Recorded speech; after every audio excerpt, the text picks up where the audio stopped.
Assalamualaikum warahmatullahi wabarakatuh. Alhamdulillah. Terima kasih buat semua sahabatku yang beriman. Terima kasih ya telah berkunjung di Usria Channel. Semoga kalian semua senantiasa diberi kesehatan dan diberikan keberkahan di setiap rezekinya. Amin amin ya rabbal alamin. Kami sudah menyiapkan kisah wahai sahabatku. Tentunya kisah yang penuh dengan hikmah. Kisah kali ini adalah kisah Abu Nawas yang berjudul Perkara Mimpi. Mari kita mulai kisah penggeli hati ini. Urusan mimpi memang bisa menjadi masalah, apalagi kalau pejabat tinggi yang bermimpi. Semua bisa jadi tak masuk akal dan kelewatan batas. Begitu juga yang terjadi di era Khalifah Harun ar-Rasyid yang sebelumnya.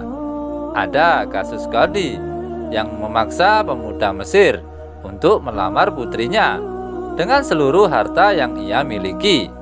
Pemaksaan itu dasarnya adalah mimpi. Si pejabat tinggi atau tuan hakim pada zaman itu Qadhi namanya. Akibatnya pemuda Mesir itu bangkrut dan mendadak menjadi miskin.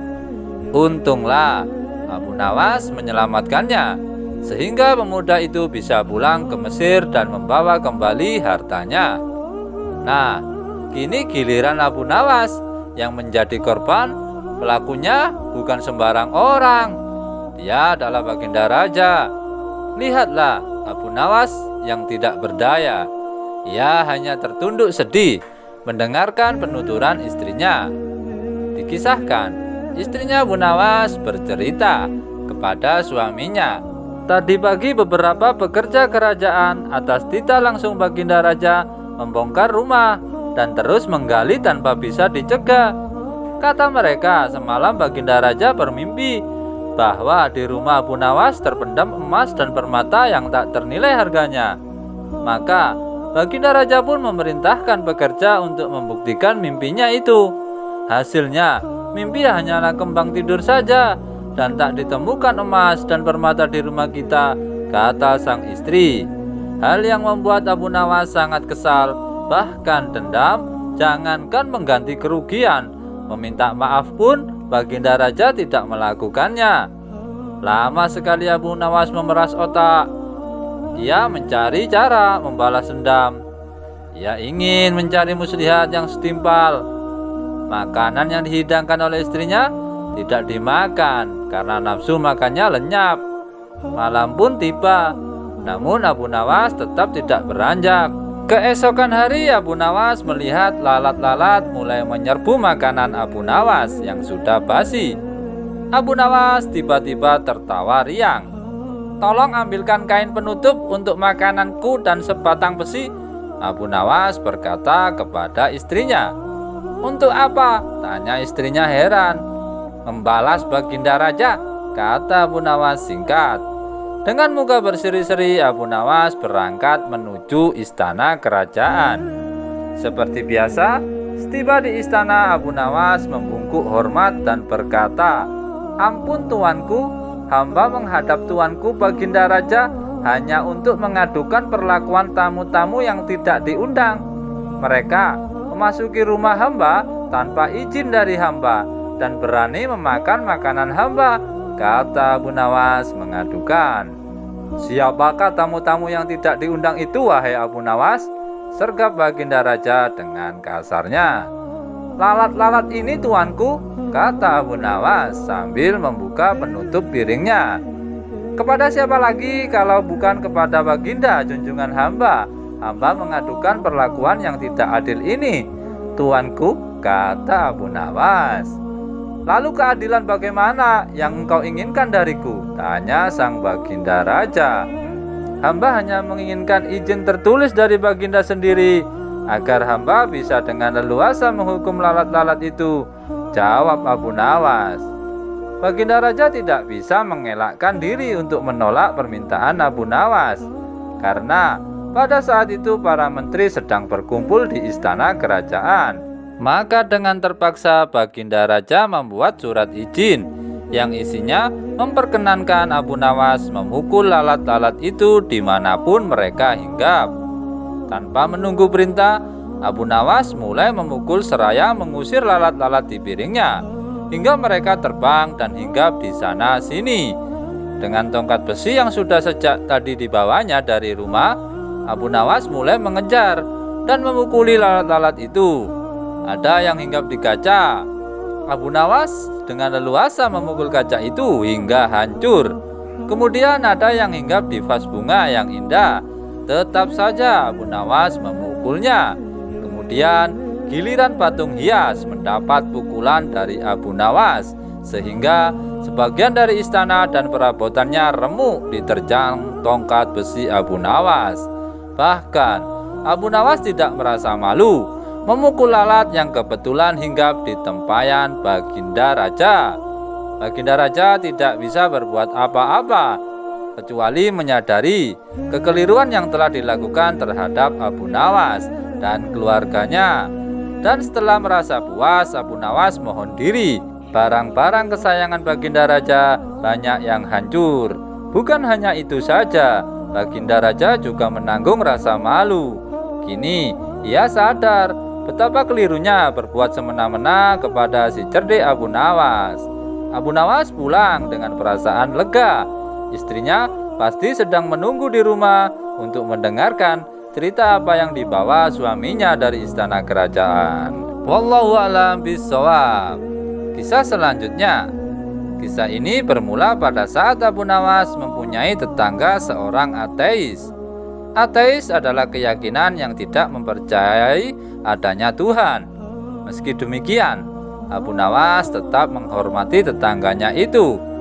Apabila mendapatkan rezeki berlebih, Abu Nawas selalu membagikannya kepada para tetangga, termasuk tetangganya yang ateis itu. Begitupun sebaliknya, tetangga ateis tersebut selalu berbagi kepada Abu Nawas jika mendapatkan rezeki yang banyak. Keduanya hidup rukun dan saling menghormati, meskipun keyakinan mereka tentang Tuhan sangat bertolak belakang. Namun, ada satu hal yang membuat tetangga ateis ini kesal dengan perilaku Abu Nawas. Pasalnya, setiap orang ateis itu berangkat kerja, Abu Nawas selalu berkata, "Alhamdulillah," ketika lewat depan rumahnya Abu Nawas. Sebenarnya ucapan tersebut bukan untuk mengolok-olok tetangganya yang ateis tersebut.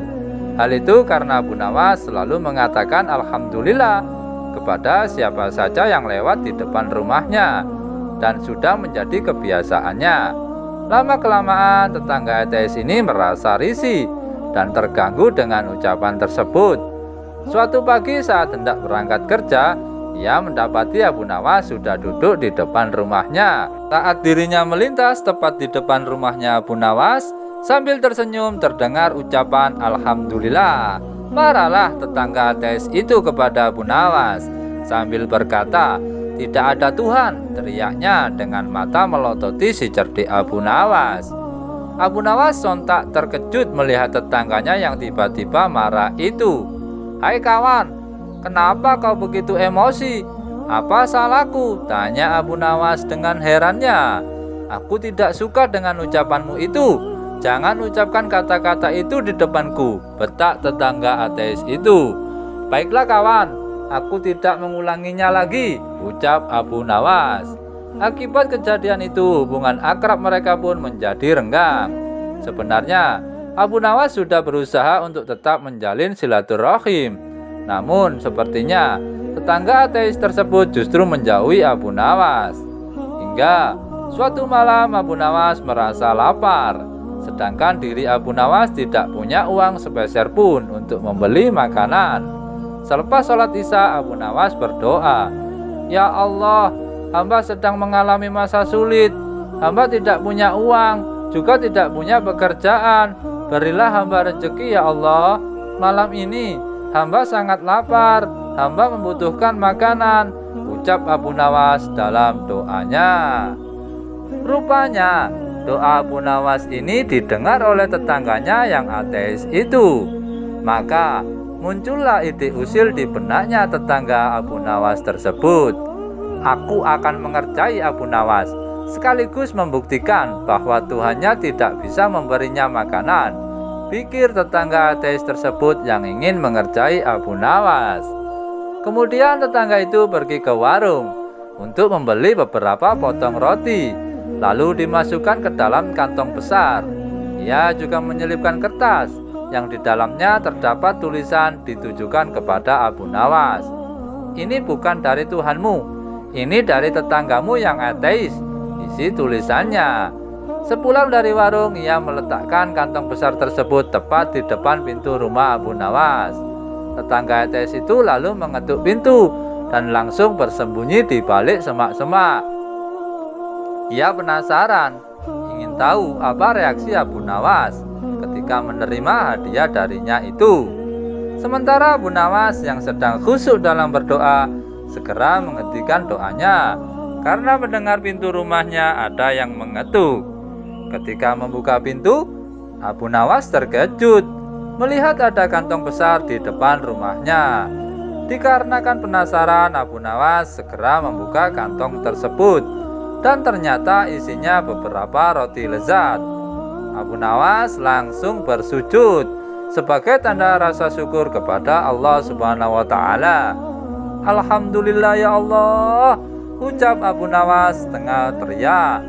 Namun tiba-tiba ia dikagetkan adanya secarik kertas yang berada di antara tumpukan roti tersebut. Ini bukan dari Tuhanmu, ini dari tetanggamu yang ateis. Setelah membaca pesan yang tertulis di secarik kertas itu, sejenak Abu Nawas terdiam dan berpikir, dia pasti sedang mengawasiku dari suatu tempat. Dia mencoba menggoda keyakinanku, pikir Abu Nawas dalam hatinya. Lalu Abu Nawas berkata lagi dengan suara yang sangat lantang, "Terima kasih ya Allah, Engkau telah mengirimiku makanan yang lezat melalui setan yang menakutkan, dan setan itu pula yang membayar semua makanan ini untukku."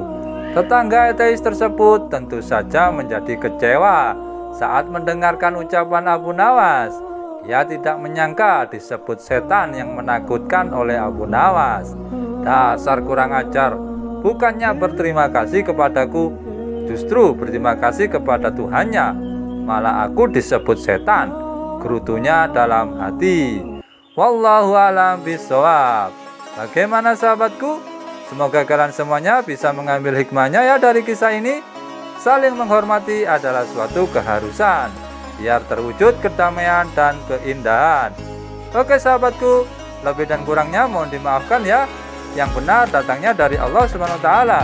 Keliru, salah atau khilaf itu datangnya dari diri saya pribadi yang sebagai manusia biasa wahai sahabatku.